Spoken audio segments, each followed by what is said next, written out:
I just like to raise some concerns I have with Pennine Housing and the RJC, the Restorative Justice Council.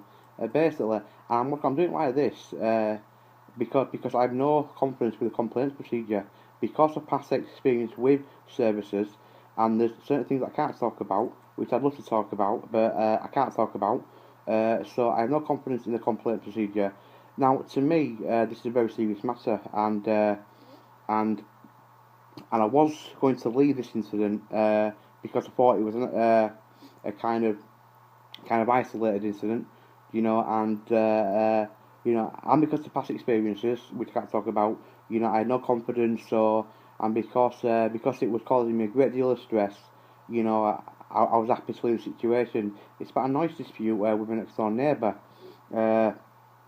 playing music loud, and that's the basis, of what I'm talking about.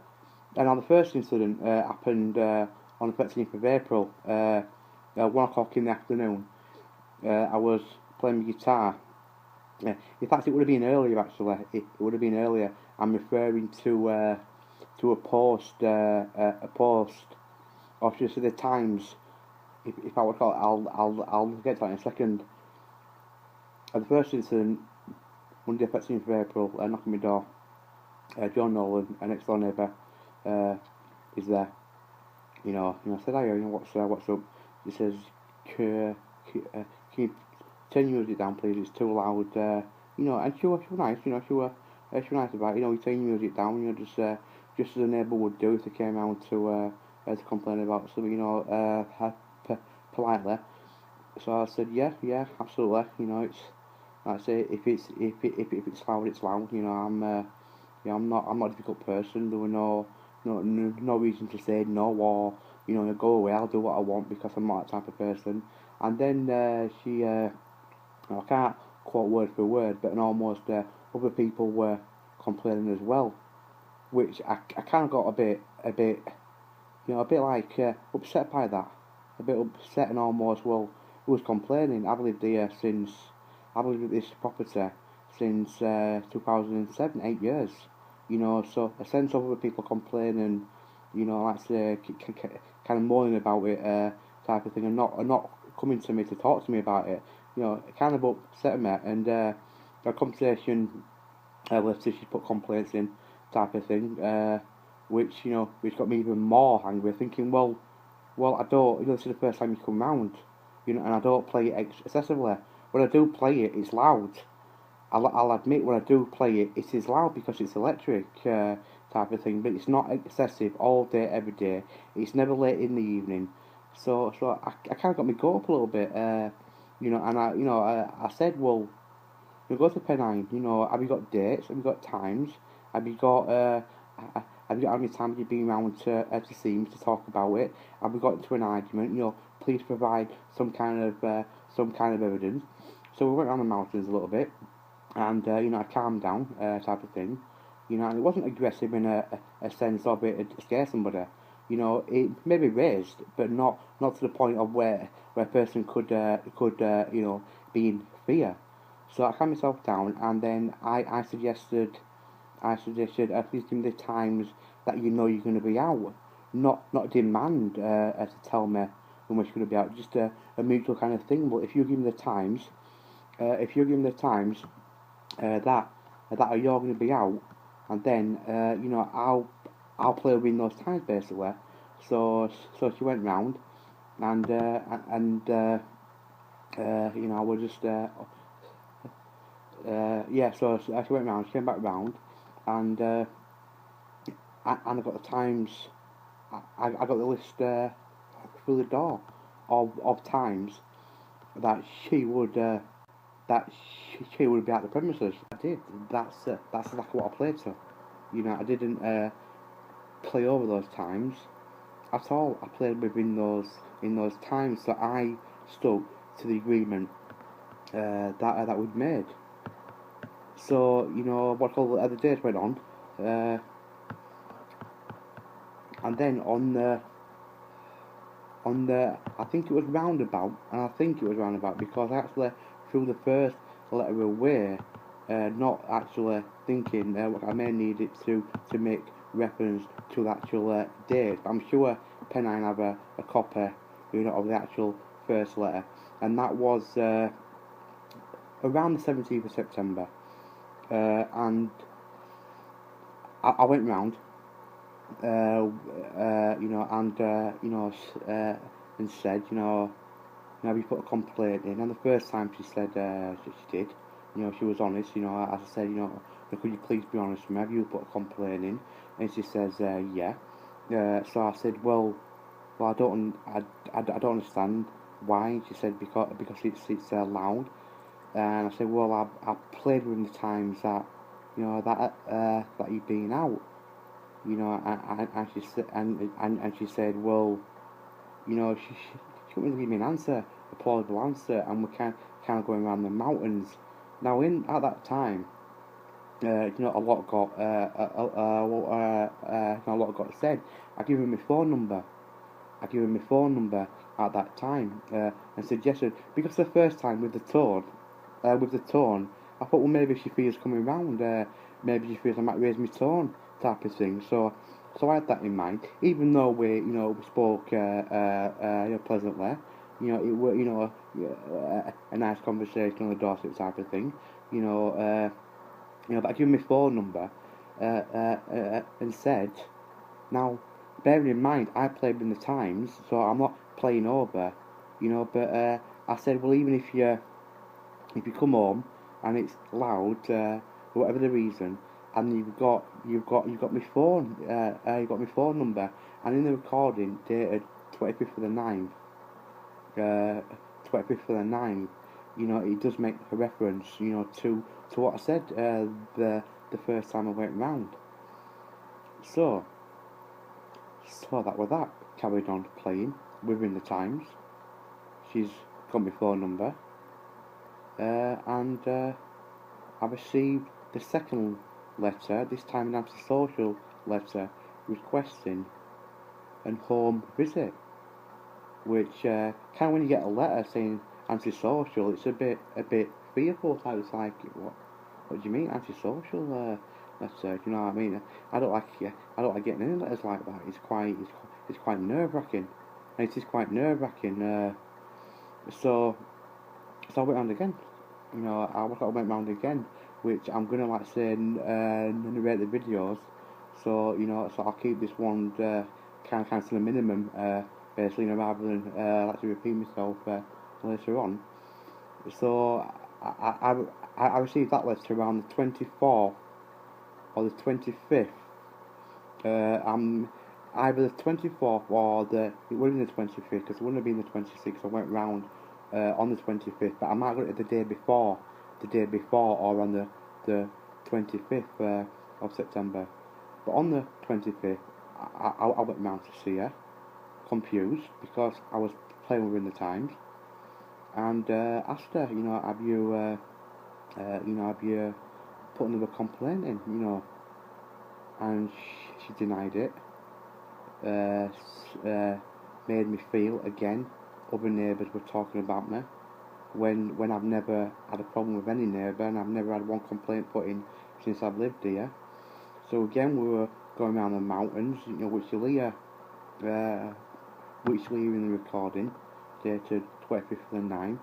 So then, on the 29th of September, Elliot Collins came from Pennine House, in the environment officer, and I didn't record that conversation because I had no reason to.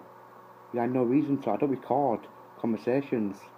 I did with the build up to John, and as it continues, Christine Savage McMahon, or McMahon. I'm sorry if I pronounced that name wrong there, but because of prior conversations that I didn't record, I felt I had to protect myself, and because of experience in the past, to protect myself even more so.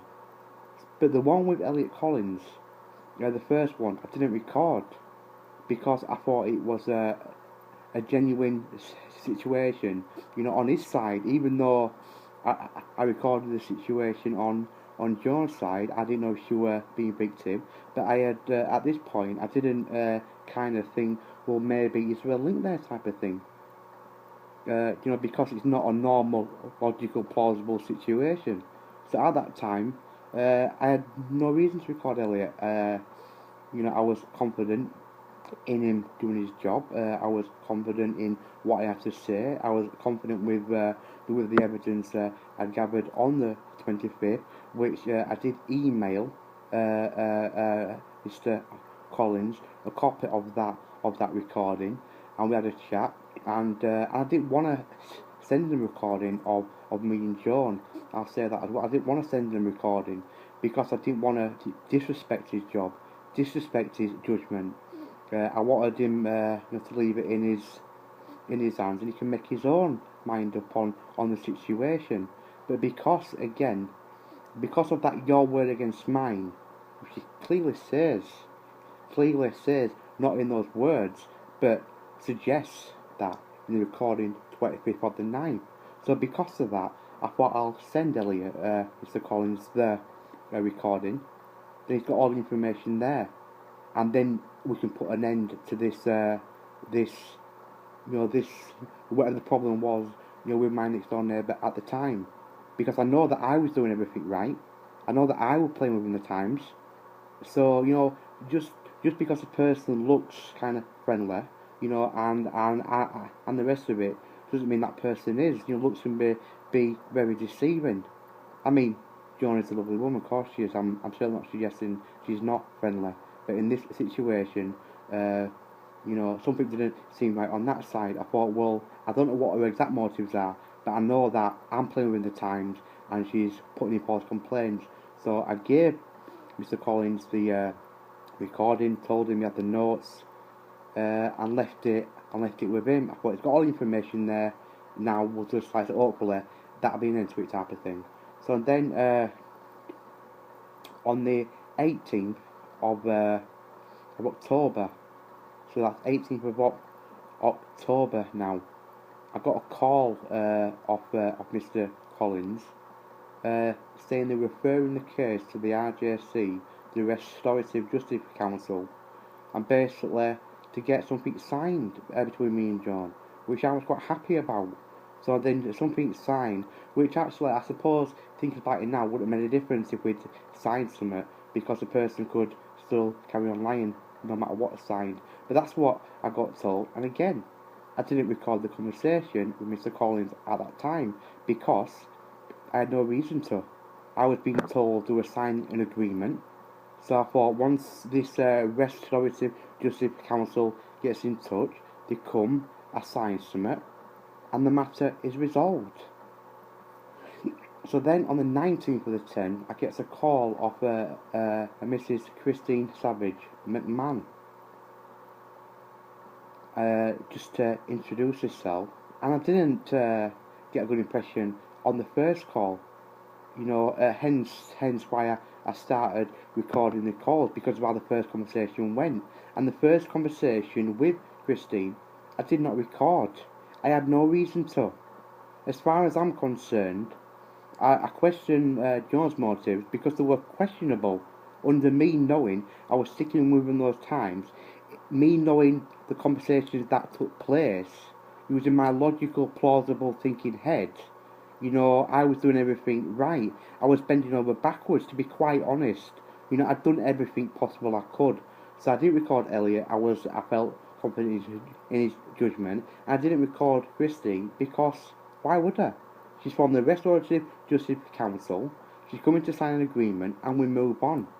But after the first call, the way it went, and the kind of hostility almost, that's how I felt. And you'll see in the videos. So then on the 23rd of the 10th, which was a Friday, 3:21, Christine rings, and I missed the call. I missed the call, and so I phoned her back, and this one I recorded to protect myself because of Joan's inconsistencies and because of the feeling with Christine. So that call was recorded, and that Obviously, the video is titled Aaron and Christine, 23rd of the 10th, 2015. Yeah, it's the one on the 23rd of the 10th. Now, I was confused to what was going on because I'd done everything I could, and I wasn't understanding where Christine was coming from. And I almost felt as well. I almost felt an almost if I didn't agree to some kind of mediation, then that would show me not resolving it. So I'd be the one in kind of not the one who's been difficult, let's say.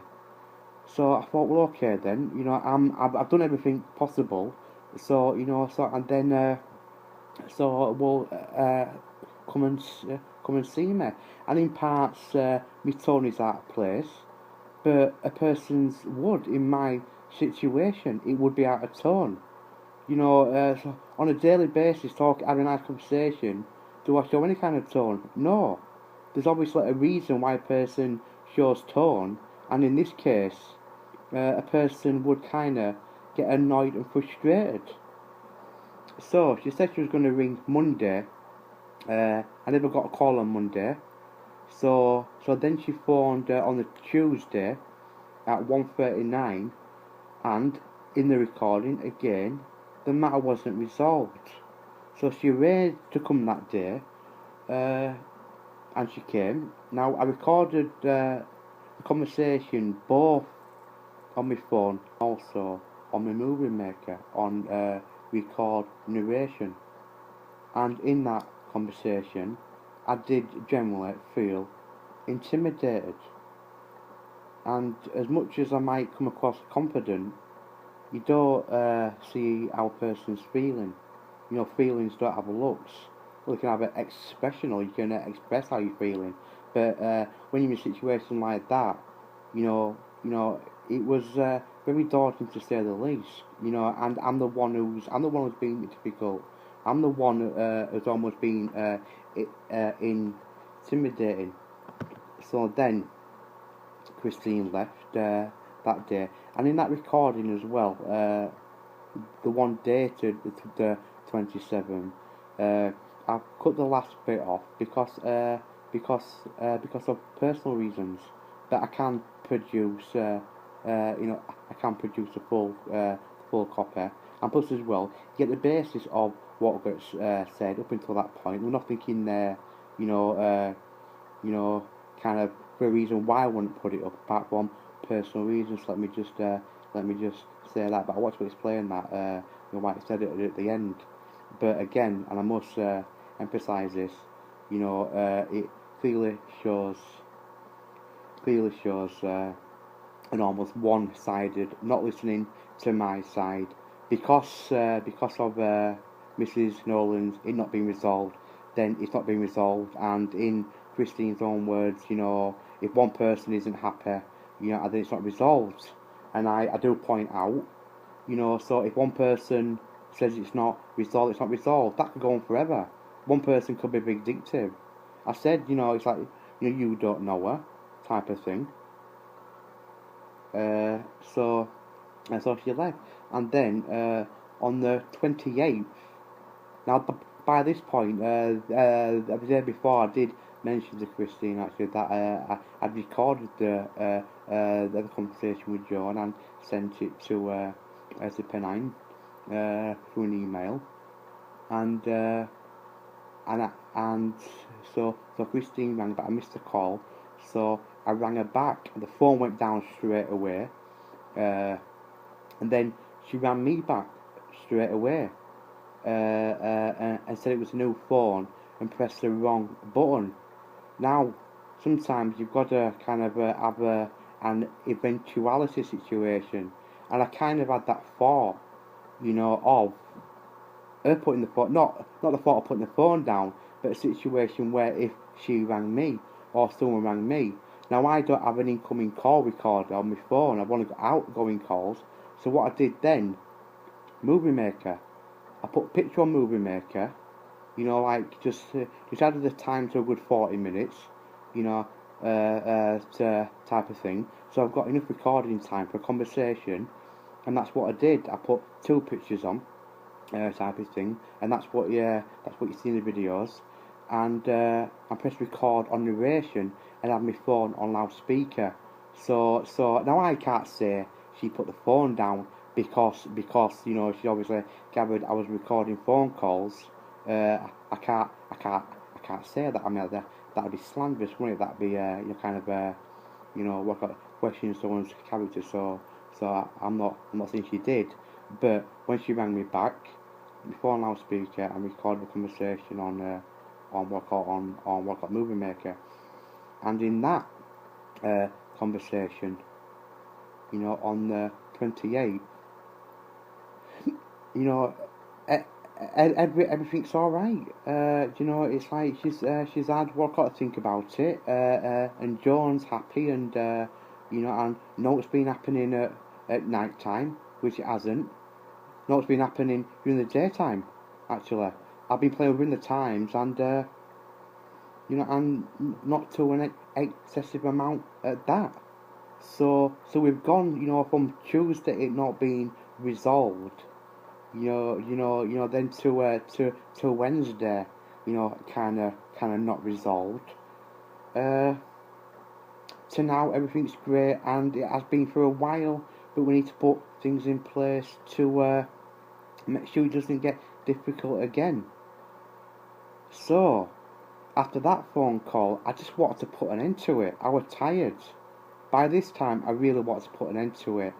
So I went round to see Mrs. Nolan, and in that conversation, I was being genuine. I recorded it because I didn't know where it was going, to be quite honest. I recorded it because of prior conversations and the way it were leading. So it wasn't a case of that I recorded it because I wanted, something incriminating. Again, protection. And that conversation, I was being genuine. I did want to put an end to it. Offered a whisper as as a peace offering type of thing. I'm the one who's kind of been, done everything, and I'm the one offering peace offerings. Now that recording, I was never going to use. I had no intentions to. And as the conversation went on, I had no intentions, of ever showing that recording. Just like I wouldn't have done the first ones unless I had to. And I couldn't obviously put my hand in my back pocket and press record or get my phone out and say, sorry John, I've got to stop recording you, type of thing. So obviously I'd let it record. And in that conversation, to begin with, she almost says while. She had to stop herself from saying while. So there was that. So I went round and everything else, and if I'd actually phoned. So we'd had that conversation and everything was great. And I uploaded that because I want to show the content of our chat. I want to show the content that she's not fearful to come round. I want to show the content that she's not fearful of phoning me. If a person can speak to a person like that on the doorstep, they would have no fear, coming round to a person's house or phoning them, would they? No. So I left the conversation. I was happy, she was happy. We're moving on. Great stuff. Even though it's unjust, even though I feel discriminated by, even though I feel bullied, even though I felt confused at times, and I have. That's a fact. What a person doesn't say, no one knows. So it's a case of that. I wrote a status about it. Saying I'd sorted things out with my next door neighbour, because I thought I had. I thought I had, in a sense of I was going to leave it, and so it was a genuine sorting things out. It wasn't a case of an almost, if I had a choice, would I have kind of taken that. It's just like I say, because of my mental health and that word against yours, and because of my experiences, that word against yours always goes in the person's favour. So because I didn't want the stress of it carrying on, and then having to go to the complaint procedures, which I have no confidence in, against a respectable Jehovah's Witness next door, who's a taxpayer, against Pennine, against the Restorative Justice Council, against a person with mental health history, who people have known have spent time in hospital before. And again, things I can't talk about. So that's the reason why I showed, showed an almost like, for instance, with the stairs, I put an end to it. Had I had a choice, I would have took it further. So, I rang Christine after the conversation with John and told her. That was a 28. Told her that I'd sorted things out with John and we'd come up to an agreement. An agreement that I'd already done in the first place. An agreement that I'd stuck to. An agreement that I've given ample opportunity to come and see me, bought her flowers, given me phone. I played within the times. So I phoned Christine and said, that I'd sorted things out and and things like that and the rest of it. And that was on Wednesday, and I did not receive a call back. Since Wednesday, I've not received a call back. So she's from the Restorative Justice Council. She's for both sides. Yet it's been one-sided. She's not listened to my side. She said as long as it's not resolved, for John, it's not resolved. She's almost saying I'm the difficult one. I'm the intimidating one. She's supposed to listen to both sides. In her words, that's what she said. And then in the recording on the Wednesday, 28, it had gone from it doesn't matter if John is in or out to an almost playing with the earphones in. When I'm playing within the agreed times, and almost gone from no one's complaining if John's out, it's nature. It sounds like madness. It sounds like absolute madness. So I'm gonna narrate the videos because in my opinion, this is the reason why I decided to upload them, because after on the 29th, Elliot Collins rang me, and again I recorded the conversation on Movie Maker. Told him I wasn't happy. Told him I'd felt intimidated, and all the things I say in that recording. And then, as far as I was concerned, I wasn't happy with the respective council. That I was going to leave it because of reasons I've already said. I was going to leave it. I'd had enough. I was tired. So then I was on Facebook and I saw a video from a Chrissy Morris, a housing association, and the caption on it was talking about an almost evicting vulnerable ladies. Why is this happening? And I was reading comments further down, and the comments as well. It seems to be happening to other people, vulnerable people. So then I thought, well, maybe it's not an isolated incident. And then looking back over the recordings, even more so, it's not an isolated incident. So that's why I've uploaded them. Because, in my opinion, based on my experience, and I've got to be careful what I say, because I don't want to go down that delusional road now, do I? So I'm keeping this in the context of what's being said, rather than go down the road and thinking. Sometimes thinking without a person's kind of saying or backing or something to back that up, in my position, can be very, can be used against me, let's say. That's not a persecution, that's a fact. John has clearly said an almost my word against yours. Christine has been very, very almost kind of, intimidating, to an almost macabre kind of point. That's how I feel. So